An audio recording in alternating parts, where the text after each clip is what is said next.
গভীর রাতে রহস্যজনক আগুনে পুড়ে ছাই ৬০টি দোকান ঘর। ঘটনা কাকরাবন হাসপাতাল চৌমুহনী বাজারে। দমকলের ৩টি ইঞ্জিনের ২.৫ ঘন্টার চেষ্টায় আগুন নিয়ন্ত্রণে আসে। ক্ষয়ক্ষতির পরিমাণ ৯০ লক্ষাধিক টাকার উপর। কাকরাবন দমকল দপ্তরের কর্মীরা সময় মতো না আসার কারণে আগুনের মাত্রা ছড়িয়ে যায় বলে অভিযোগ ব্যবসায়ীদের। এ নিয়ে ব্যাপক উত্তেজনা কাকরাবন হাসপাতাল চৌমুহনী বাজারে। রবিবার গভীর রাতে কাকরাবন হাসপাতাল চৌমুহনী বাজারে বিধ্বংসী আগুনে পুড়ে ছাই ৬০টি দোকান ঘর।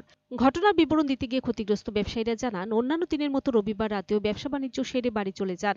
রাত ১টা ৪৫ নাগাদ হঠাৎ ব্যবসায়ীদের কাছে খবর যায় তাদের সমস্ত দোকান ঘরে বিধ্বংসী আগুন ধরে গিয়েছে। আর এই খবর পেয়ে দ্রুত ঘটনাস্থলে ছুটে আসে ব্যবসায়ীরা।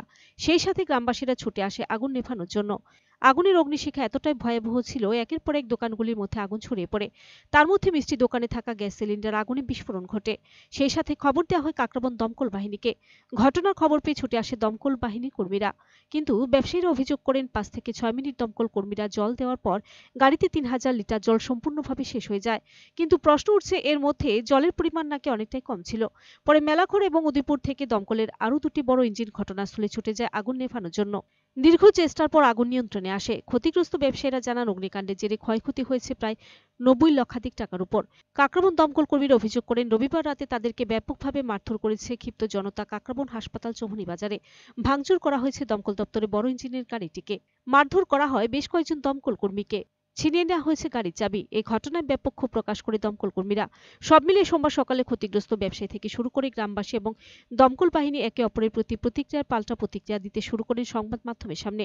ক্ষতিগ্রস্ত ব্যবসায়ী থেকে শুরু করে কাকরাবন হাসপাতাল চৌমুহনী বাজার এলাকার গ্রামবাসীরা দাবি তুলেন, গোটা ঘটনা সুষ্ঠু তদন্ত করা হোক।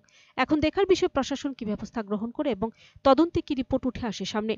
পাশাপাশি ক্ষতিগ্রস্ত ব্যবসায়ীরা দাবি তোলেন, তাদেরকে যেন প্রশাসন এবং রাজ্য সরকার থেকে সাহায্যের হাত বাড়িয়ে দেয় আবেদন করেন ব্যবসায়ীরা। এবং তাদেরকে আমি মাননীয় এখানের এলাকার জনপ্রতিনিধি এবং আরও যারা জনপ্রতিনিধি আছে তাদের কাছে তাদেরকে এটা খতিয়ে দেখে উপযুক্ত ব্যবস্থা গ্রহণের জন্য আমি দাবি জানাবো।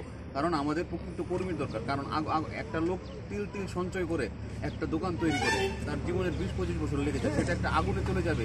সেই জায়গায় যদি আজকে সরকারি ব্যবস্থা আছে যেখানে তোমার এই ফায়ার স্টেশনের ফায়ার সার্ভিসের অন্যান্য শাখাগুলো কাজ করছে, তুমি কেন কাজ করছো না? হ্যাঁ, তাহলে আজকে তারা একজন বাড়িতে শুয়ে আছে, প্রেশার বেড়ে গেছে, কেউ স্ট্রোকও করতে পারতো।